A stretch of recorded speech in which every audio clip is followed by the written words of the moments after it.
Well, thanks Kevin, thanks for being the first ever guest on Man Up's podcast, the first ever podcast. Recorded. It's my pleasure. No, thank you, thanks for helping us out. We've kind of landed in the Tannahill Centre in the heart of Ferguson Park in Paisley. Scotland's very own ground zero, which we'll come to in greater detail, I'm sure, in due course. Kev, tell us a wee bit about yourself. Where are you from? What's your chat? What's the story? I was born in Foxbar, not in Foxbar, but born in I know it well, Foxbar. Yes. Used to stay in Hollows Avenue many moons ago. So did I had I. a wee studio apartment, me and Big Kieran, you remember Kieran? Yeah. We shared a studio in there, and you know yourself, it's literally you get a recess for a bedroom. See like your whole entire living room? Tenement, right. It's that size, the whole flat. I So a was Foxbar boy. brought up in Hollows Avenue myself, actually. That's a nice place in the part of the world. Moved to Eldersley, but that meant obviously going through, I went to St Paul's Primary School, then first year in St Andrews High School, and then moved to school, a different school, completely different high school, knew nobody, knew nothing. I had no chance of knowing anybody. Went to that high school, and then struggled to make friends, to be honest with you. I think it's fair to say you're younger than I am. I'm in the... Just a wee bit. Just a bit by 39-year-old. Just for the record, Kevin, how old are you, man? 25. 25. You're just a bairn, you're Just a barely out baby. of the cot. I can't wait till I'm 25. Well, make me feel like a fossil, man. You know? But so you're frae Paisley. You obviously know the setup well and everything else. You brought up and you went to school in Paisley and knew you worked in Paisley. Yes. So I also now live in Paisley again with my girlfriend. Right, so are you in the town or are you back out in Eldersley or what's... Whitehall, just up next to Barshaw. It's the posh bit. Posh bit. Posh, you yes, know yes. what, man. Aye. So, I mean, I think as well, it's fair to touch upon, I don't know if you read the papers now, I know you work in the town centre and all that.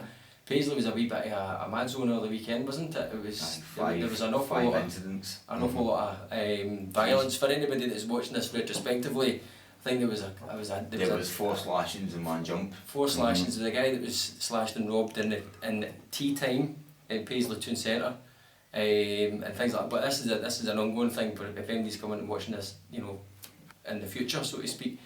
So being from Paisley and everything else and working and living there, what is your... Why is that? Why is it in Paisley? I know every town's got its own place, but we're going to speak about Paisley because this is where we're from, this is where we work and live.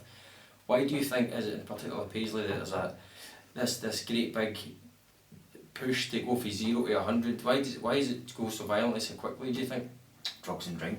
Do you think just bit down, like, I think too much? They just... Too much of both, yeah, because people in Paisley are obsessed with drugs, because apparently drugs give you some sort of form, some sort of recognition. Aye.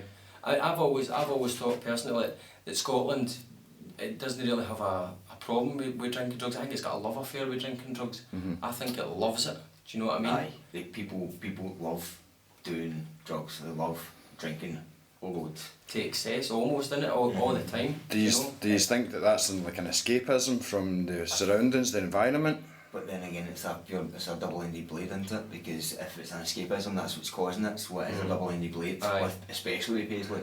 Like, I've worked in pubs and clubs in Paisley. So have yeah. Like, I worked there for many years, like in the pubs, in the clubs, in the restaurants as well.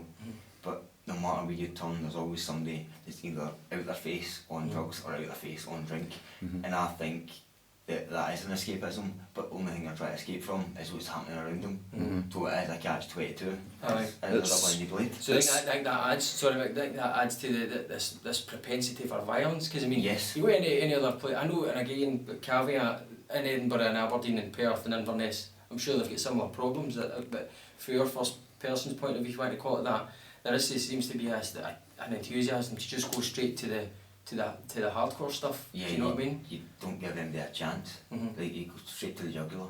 Not me myself personally, that I've never done that. I would never. Like, but one of my mates, he was apparently steering like a guy wrong, got hit once, cracked his head out of a curb, died. Is that Johnny? Aye. That's one of my best mates growing up in Renfrew. That's his brother-in-law, Johnny.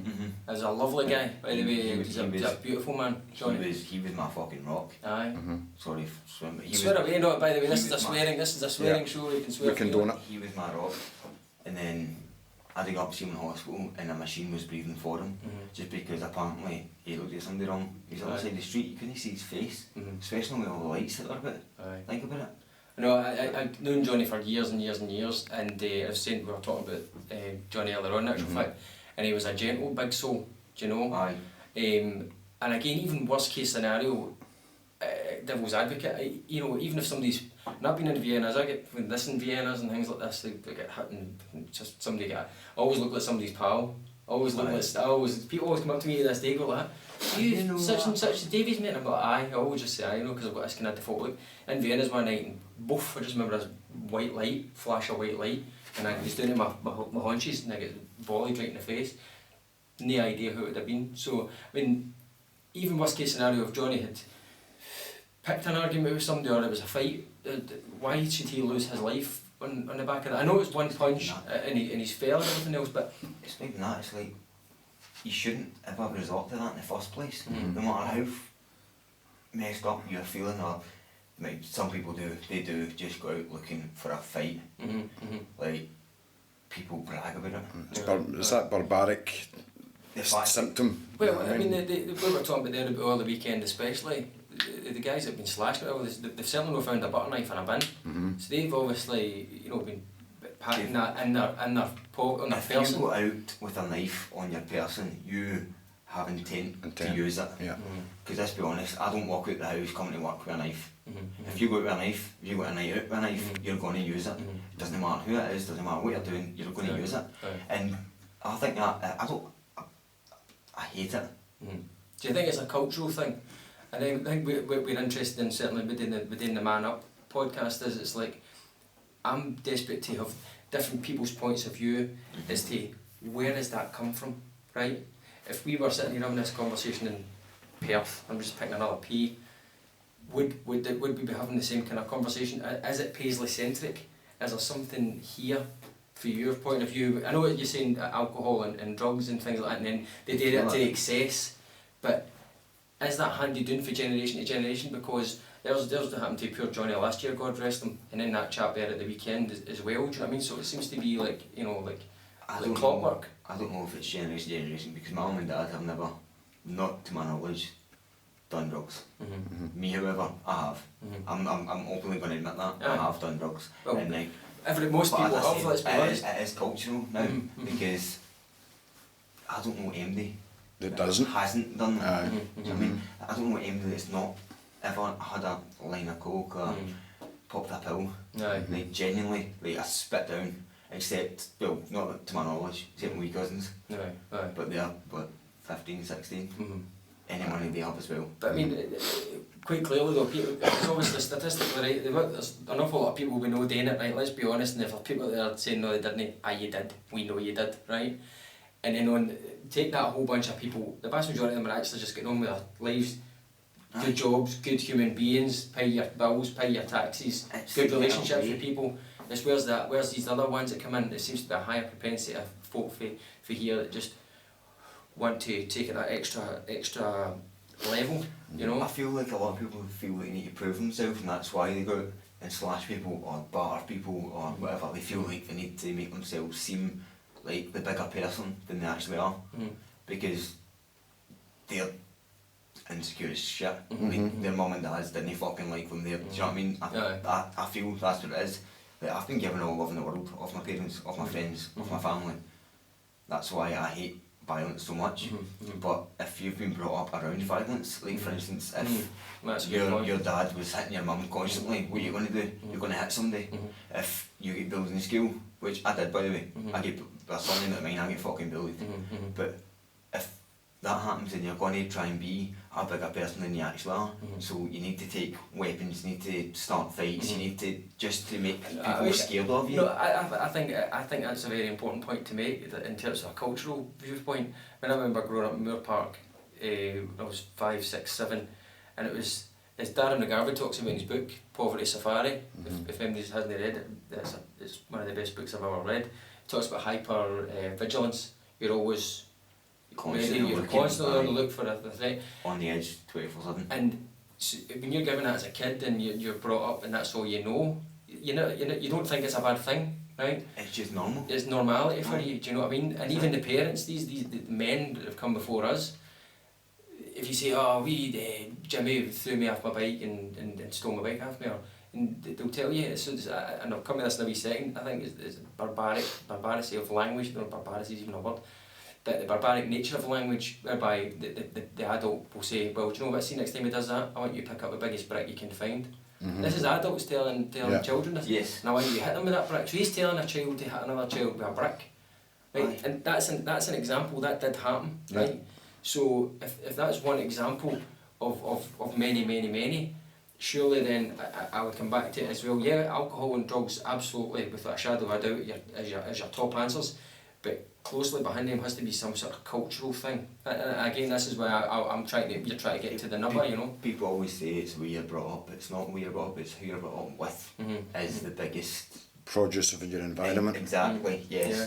Exactly. So if you're brought up, as we said, around throwing bricks at people and whatnot, then you're going to do that when you grow up. You see that as just normality, isn't it? My dad was a fireman.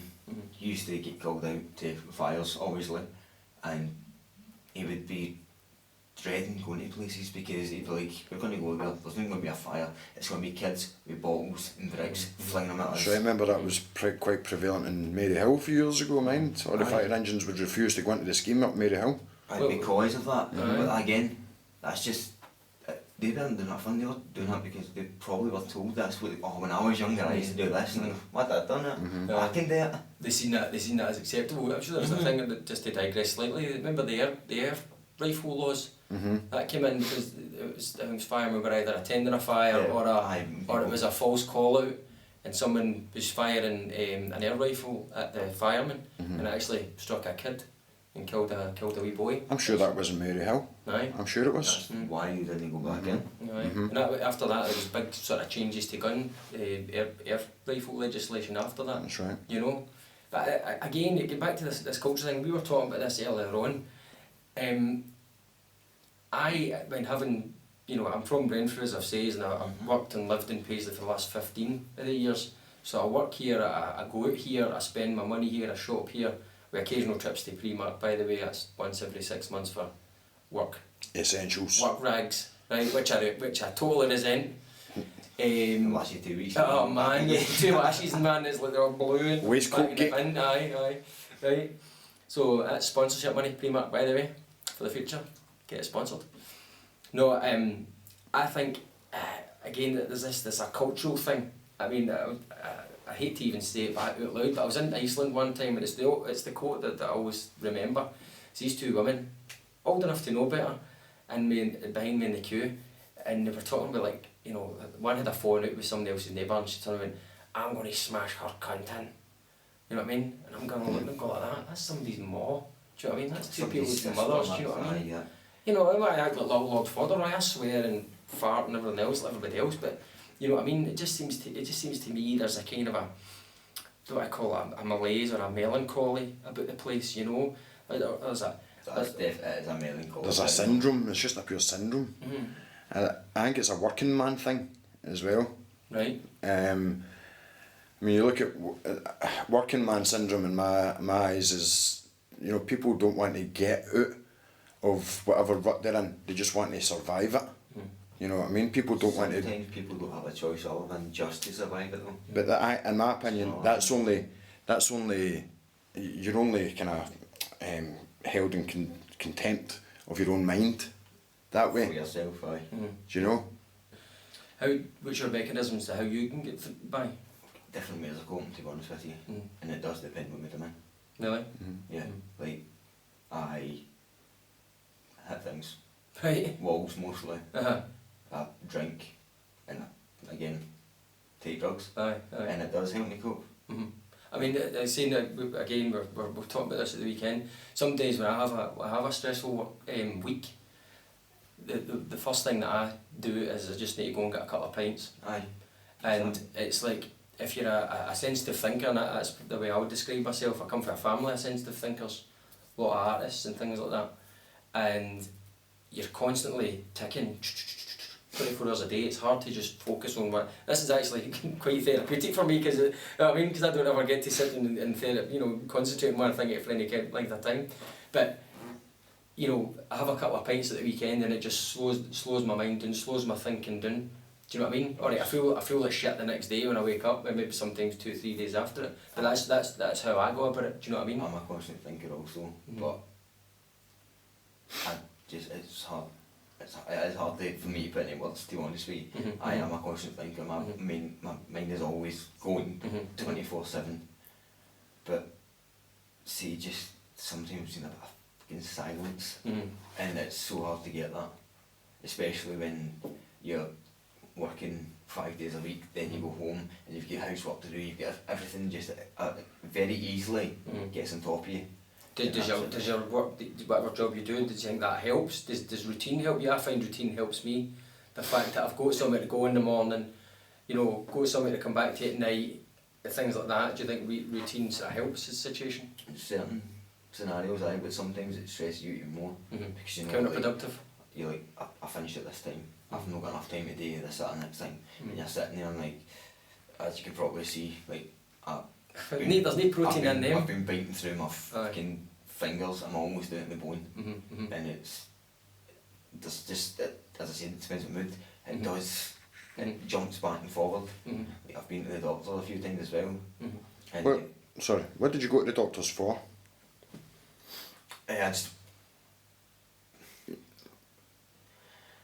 The reason I went to the doctors is because I was fucking told to go to the doctors. Okay.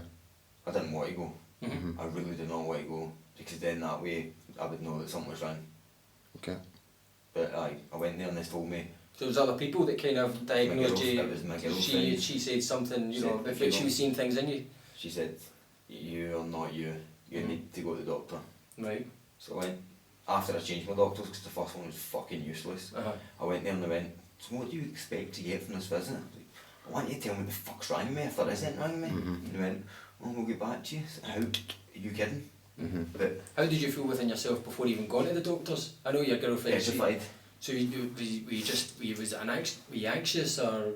Yes, very anxious and any one thing in particular, or? Is it more of a social anxiety? Like?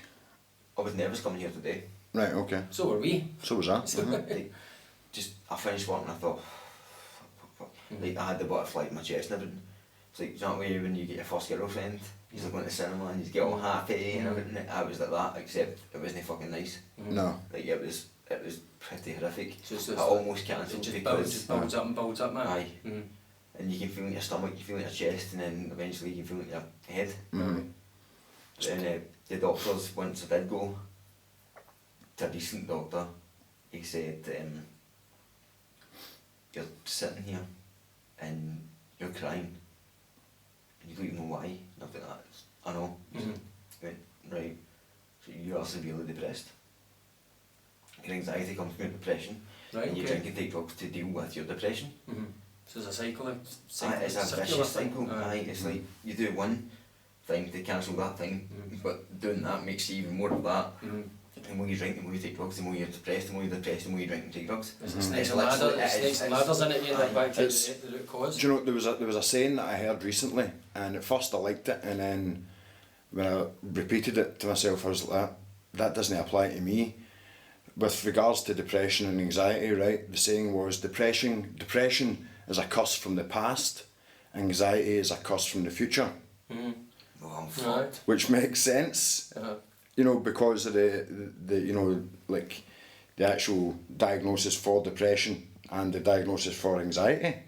You know, but I mean, when I've been to doctors and psychiatrists, various different health professionals regarding my depression, which I've been, you know, diagnosed with since I was 17 years old, when I look at these people and they ask me about things in my past, nothing from my past that I'm aware of or the outsiders are aware of has any influence on my mood today. Exactly. I wasn't abused. I came from a stable family. I had a mum, I had a dad. I was kept away from, you know, all the young team, stabbing, drinking, drugs and stuff. You know what I mean? So there was nothing to the psychiatrists that I've visited have, have looked at it and looked at it and looked at it, and there's nothing in my past that suggests that I should be depressed. That's why when I first heard that saying, I was like, I like that. But then I was like, no, because my depression isn't a curse from the past. Because there's nothing that's wrong. You know what I mean? Like me, as I said, Mum and Dad, they done their best to give us everything we needed, everything we wanted. They tried their fucking best. And I'll hold my hand up and say, I was an arsehole when I was younger. But that's what, like, there was 4 children. You're going to try and want to get more attention. Of course, yeah, absolutely. But they tried to give me everything they could, and to be honest with you, I don't grudge them for it. I wouldn't. So where the fuck did this come from? It's not as if I've had, I have had bad relationships, but none horrible enough to apparently cause this. I think as well though, again... Another thing, sorry. No, please, no. Batter in.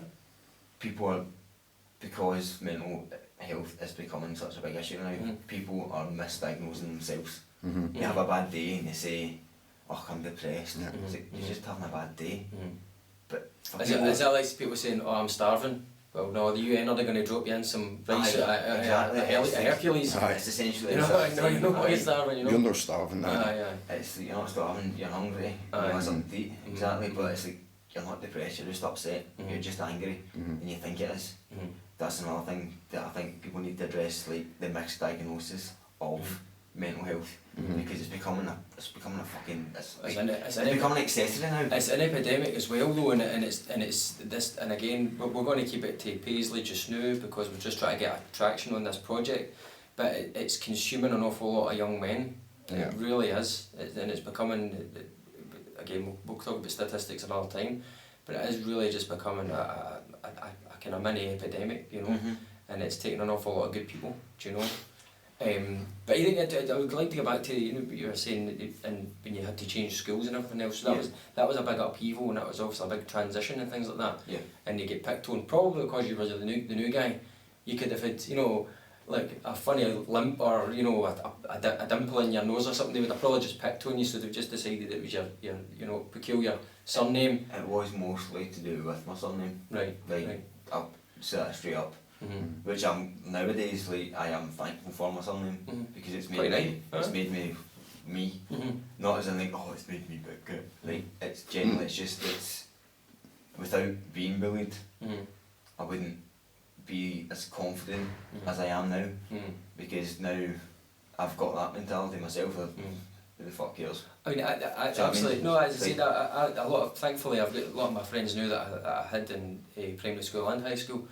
And I find that years and years later, after the fact, that a lot of the memories, especially when we're having drinks and things like that, a lot of the memories tell me, see, in first year, I remember that guy did that to me, and I don't think people, certainly kids, but again that all stems from the adults thing, because the adults are teaching these youngsters what's right and what's wrong, but I don't think people really fully are conscious of, or they appreciate as much as they should, the impact of a young person's emotional and mental well-being. They say babies' brains are like sponges, right? That lasts up until you're about 20, 21. Genuinely, it does. It's like somebody says something and you see on the street, like, that's the guy that called me this. You won't forget it. Of course you won't. Especially not when you're becoming an adult. Like, I had to start smoking to make friends, for fuck's sake. Do you know what I mean? It's like things that people say will cripple you up until you're an adult. Like, even, like, for instance, like, you yourself, like, you're a lot older than me, no offence. but see, if you see someone in the street, you'll be like, mind that time he tried to batter me, or mind that time he tried to pick a fight with me. You remember it, no matter what age you are. You'll be in your 60s and still see somebody and see that old bastard, he was the one that tried. You'll remember it. It's not just babies. No, I know. Actually, it's amazing the amount of people who've got similar stories like that I've spoke to over the years as well. Do you know, or they've bumped into somebody years and years later in a club or a pub and go like that, and they've either recoiled for embarrassment, the person, the bully, right, or they've come up and do you know what, I was a prick to you in high school, you know what I mean? So and that's 25, 30 years later sometimes, you know what I mean? So what you said is 100% right, it never goes away. So maybe sometimes for the perpetrator, for the bully, whatever else, maybe they're in their quiet moments going like that. Fuck man, see if I met that guy, see if I met that It could be guy. more embarrassing for the bully. Of course, Aye. aye, Deny aye, that. aye. However, you're not going to think that. No, Which is might be one of the other reasons, and not these obviously unprovoked attacks, but that might be some reason that like with the people that don't have the best of clothes, the best phones, they don't have the Instagram accounts, you're never going to get that if you don't actually work for it, and the only way you can do it is instead of going out and causing trouble, or instead of getting into trouble, put your head down, keep going. Do you know what I mean? Like, after all the way high school, 6 years in high school, I went to college. I tried to go to uni. I didn't get into uni because my interest just wasn't there. And I've been working since I was 16. Do you think? Sorry, just to interrupt there. Do you think you didn't get into university because of the way your mindset was before? Do you think was that a factor? Yeah, spot on. I just didn't feel like it was used for me. It would have been great, but I felt it wasn't useful. I didn't want to do it because I just felt, I felt like shit. But the best thing to do is keep your head down and keep going. No matter what MD says, Persevere. do it, work through it, because you will come out on top, no matter what. If you believe in yourself, as I said, believe in yourself, be yourself, believe in it, and then if you can persevere with that, then go for it. Do you think again, and I love to bring a sort of Paisley centric sort of flavour into this. Do you think? I mean, again, if somebody's running a party to the West End, they've got more of a chance, a fighting chance of persevering. I think in this part of the world that there's more of a chance. And again, I don't want to be overly negative, but there's more of a chance of people sort of bringing you down and telling you, no, you can't do something. Oh, definitely no. People always like, especially in Paisley, it's a joke here to call somebody a cunt, for instance. Do you know what I mean? That's like, common. That's common parlance. It is common part. But do you know something? See if you, again it brings it back to overall. No, of course not. Yeah. But like if you put in the effort, put in the graft, no matter where you can do it. And in this part of the country, like especially Scotland, especially Paisley, like no matter what people say to you, see if you've got the thick skin, then you can do it. But it doesn't mean you have to have thick skin 24/7.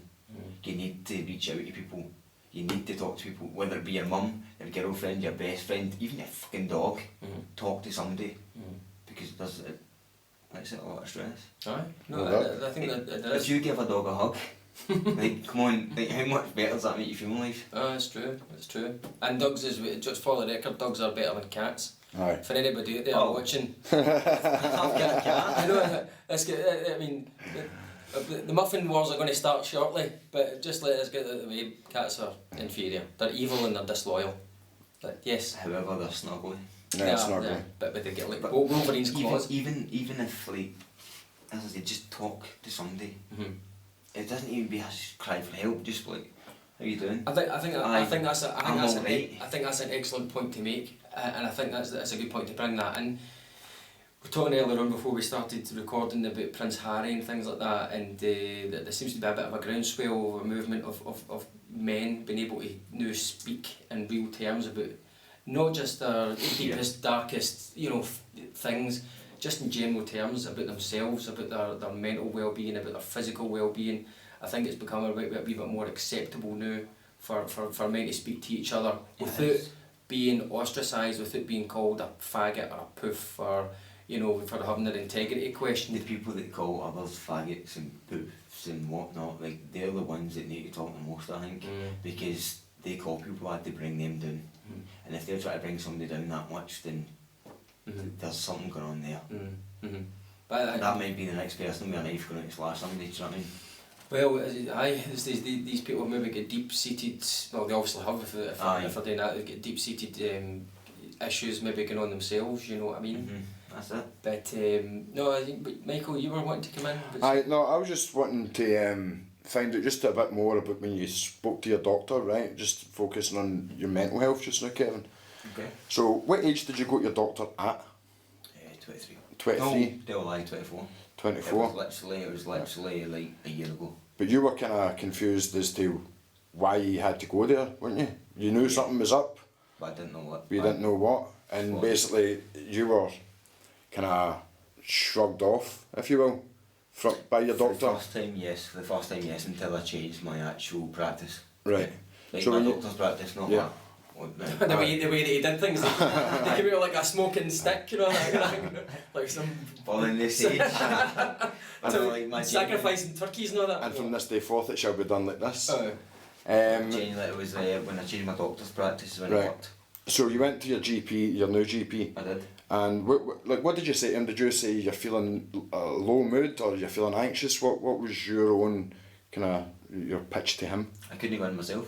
Right. I could not go in myself. Who did you take away? My girlfriend. Right. To Okay. use me in, because I was like, sir, I can't do this, I can't do this. Mhm. I get my anxiety was getting the better of me. I was like, I can't do it. Mhm. Genuinely. Just cranked up and cranked I up. could not do it. I'm sitting in the waiting room and I'm just stroking my legs and I'm tapping my Aye. feet and I'm biting my fingers and I'm scratching my face and it was horrible. Mhm. We get in there and he was one of the nicest guys I've met in my life. Presumably you'd be like me. You got upset at that initial Yeah. contact thing. I walked in and he said to me, so you're a new patient here? I was like, what's your name? Told my name. Went, why are you here? I went, I don't know. Mhm. Then that's my girlfriend went, he does know, he just doesn't want to tell you. Right. And then the doctor turned around and went, right, Kevin, everything's confidential stuff goes with the spiel and I busted greeting. Right. And he went, right, I know exactly what you're talking about now. Okay. You've not said a word, but I know what you're talking about, right, so how long have you been feeling like this? And I said, I don't know, since younger, I've been a younger age, a lot younger than this. It's been years this has been going on. Mhm. Was there ever kind of an immediate relief at the fact that Once I stopped crying, yeah. Mhm. aye. Once I stopped crying, It's like that weight kind of got lifted. The Aye. fact that right, okay, maybe things stopped feeling a lot. you know what's happening, but B, and it's like any other diagnosis, like physical diagnosis. I've got Crohn's, and for years I thought I was in a really bad way. I thought I was genuinely, on my way out. But it wasn't until the professional sat down and told me what was happening and why it was happening and everything else. And then it's amazing amount of weight it lifts off you psychologically, even Yeah, just to you go like, just- right, okay, well, first of all, I'm not dying, right? You know It's what I mean? so strange though, like just how you just feel more, you can breathe easier, do you know what I mean? Mhm. Instead of like being pure tense, like, you can actually just breathe easier. Like, Because the mind and body just works just in Aye, tandem, it just- doesn't it? Aye. it was very, very, as you said, relieving. Mhm, mhm. But like when the doctor was saying to me, he was like, when were it triggered? And I went, I don't know. Can you And that's pinpoint when Sarah stepped in and went, when his gran died, he started drinking heavily. He Mhm. started taking a lot more drugs. He started doing this. And I was like, shit, that was it. Mhm. That was years ago. Mhm. And this was me only going to do it. Like only going to savour it because I didn't know what to do. I didn't know how to do it. Yeah. Sometimes it needs a wee bit of a push.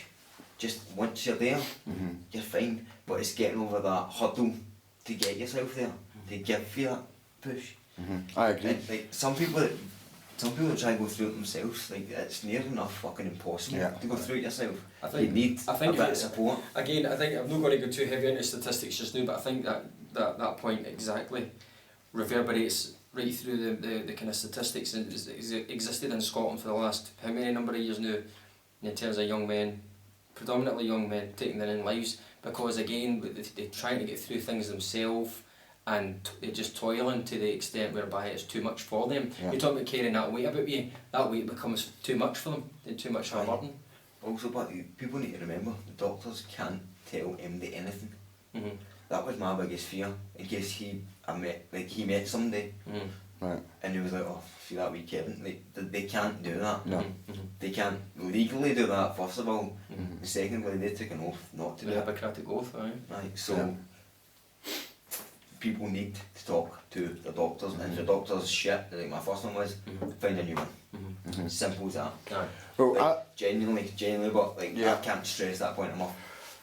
Like you need Mhm. to talk From- To anyone. to anyone. Mhm. From my own experience, right, and I'm somewhat ashamed to admit it, right, when I first attempted suicide, I was 17 years old, and I didn't tell I was just anyone, right, I didn't tell anyone until I woke up the next day and I was still here and I was vomiting profusely because I had taken all my prescription drugs the night before, washed down by Buckfast and vodka. And I was taken to my dad took the day off work and he took me to Ankle Street Surgery, spoke to my doctor, and my dad sat in the waiting room, and the doctor asked me, he says, so what did you do? And I told him what I'd taken, and he looked it up, and it was prescription headache migraine tablets, Migraleave, that I took, and they contain paracetamol. And when he identified how much paracetamol I had ingested, he said, right, you need to go to the hospital right now. So I went out, and I had to tell my dad that what I'd done, right? So A, I told my doctor, and B, I told my father. But if I had told someone, not even a doctor, not even a family relative, anyone, about how I was feeling, that could have been avoided. Aye. Because the saying, a problem shared is a problem halved. You're talking about that release after telling someone, or What is it? it doesn't have to, in my opinion, it doesn't have to be a doctor. As long as you're telling someone, then you're alleviating the pressure. You know what I mean? As I said, it doesn't even be a person. It could be your It could dog, be- it could be your cat, what- it could be your budgie. Do you know what I mean? I'm You interested- just talk to your goldfish. I'm interested to know what are the main mechanisms then, mechanism may be the wrong word, what are the main aspects that make, and I want to keep it sort of male centric just now, Yeah. what prohibits them, or I think the word used before was permissive, I quite like that word, permissive. What is it that doesn't permit men, young men, any kind of men I suppose, if you're talking to someone, what is the main, is it Because they need to be the bigger man. is it They need to. is it they need to- machismo? As you said, this show, you need to man up, grow a set of balls, stop being a pussy. That triggers a lot of people. And again, that's what I think anyway. And I think that again, this is a personal opinion that comes from father to son. It's a generational thing. You don't want to be like, as I say, a little bitch. Do you know what I mean? When you're growing up, you don't want to be. Even when you're older, you're like, I don't want to be that guy. I thought I'd be the guy that's laughed at because he was this. I think that bravado and that machismo dumbs down your sensitivity. Yeah. Right? Your sensitive side, your emotional side, your compassion. It dumbs it down, and So then eventually you don't have any emotion. not even that. It's like barreled up, Brutal. right? And you don't know how to handle your own emotions. You know, As they build up. as the build up, and then it has to get released. Some of it's, you know, it's like an old fashioned kettle boiling that starts whistling. Aye. You need to release that somewhere. Me, I attempted suicide. The guy on Friday night decided to fucking slash somebody. That was his. That was his release. Right? That's true, actually. I never thought of it that way. Do you know what I mean? Aye. Every pent up emotion needs some sort of release, and the first step to helping yourself is to offload it some way. Whichever way you can. Through whatever medium. If you want to draw, if you want to write poetry, if you want to take up sports, go to the gym. You need That's to, something I did try. yeah. I went to the gym, but then I still lost my job and everything because as I was going to the gym, I was still drinking. Because I'm not saying it was that bad, but like, because I was still feeling like shit, I would go to the gym. Then I would wake up the next morning, on my way to work, I'd pick up a bottle of vodka, spank it and work, while I was walking, then go to the gym. And then it was just, again, it was just a circle. But like, the thing is, like, I lost my job because I was drinking, which meant I had no money to fund me to go to the gym, which meant it made it worse and worse and worse. Yeah. But again, as we've said, the biggest step you can do is just take the first step and fucking talk to somebody. Aye. There's a phone line. What do you call them? Is it the Samaritans? No. No, there's a phone line. It's Crisis team? No. It's generally just about mental health. Right. And you can phone them and they can literally, they don't even need to say anything, you can just Just like a listening I think it's, service. I think you it's, can talk and you can shout, but they will be, somebody is at the end of the phone Right. and they'll pick up and they'll answer. We'll find out and we'll edit it in. I'm pretty sure Because, it's crisis team. It might be actually, it sounds very familiar, but like my work, for instance, No, we'll get Department. we'll get that and we'll put that in. I thought I should yeah, have it. definitely, please, And I because think- that would be great. No, I think as well, before we sort of tie this up and we'll go and get some muffins and cups of coffee. Muffins and things. Muffins and things. Also, I did go to counselling, Ankle Street. At the RCA. Ankle Street, the RCA. You want counselling and they will help you. And it's the I RCA. went from an alcohol addiction Right. and it was great. Okay. It worked really well because Well, after that, All keep going. right. Well, I'm currently going through alcohol problem clinic in Dyke Bar Hospital, Right. and I've been there now for 7 weeks. Yeah. And I've been abstinent from alcohol since that. I've actually been abstinent longer, but that is a good team as well.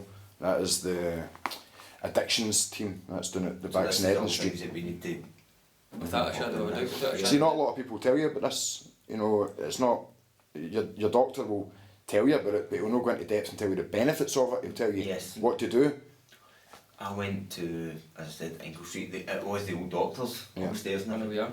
then this guy that I was talking to, his name, but I won't say his name because Mr. X. Mr. X. Mr. X was really good because he said to me, it's like, if you come in here, we're drinking you, we'll determine whether you need this, you don't, or you want it, or you don't. So this isn't anything on my back. This is your decision. This is your choice.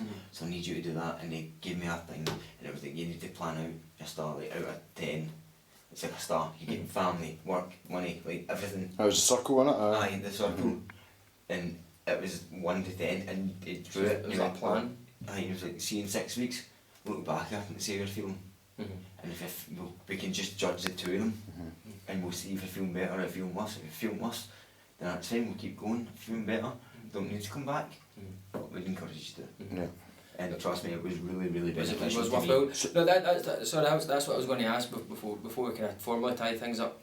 As something of a motif of the podcast going forward, hopefully. I'm intending and asking where are you just now in your personal journey? A bit better.